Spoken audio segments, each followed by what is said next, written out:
ইফতারে শরবতে তোকমা দানা খাওয়ার উপকারিতা। রোজা রাখলে সারাদিন পানি সহ কোনো কিছুই খাওয়া হয় না।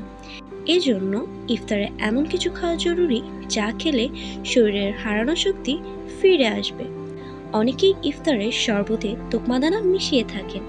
এটার নানাবিধ উপকারিতা আছে, যেমন এখানে উপস্থিত উচ্চ ফাইবার ক্ষুধা কম করতে সাহায্য করে, প্রোটিন ও আয়রন চুল উজ্জ্বল রাখে, প্রস্রাবের পরিমাণ বাড়িয়ে শরীর থেকে অতিরিক্ত পানি ও বিষ বের করতে সাহায্য করে, শরীরের তাপমাত্রা কমাতে সাহায্য করে, তৃষ্ণা নিবারণ ও পেটের জ্বালাপোড়া দূর করতে ব্যবহৃত হয়, আর্থ্রাইটিস নিরাময়ে সহায়ক, রক্তের শর্করা নিয়ন্ত্রণ করে, ডায়াবেটিস নিয়ন্ত্রণে সহায়তা করে, হৃদযন্ত্রকে সুরক্ষা দেয় এবং ধমনীতে পাল্প জমা প্রতিরোধ করে, বিভিন্ন ক্ষতিকর ব্যাকটেরিয়ার বৃদ্ধি দমনে কার্যকর, ক্যান্সার প্রতিরোধ করে।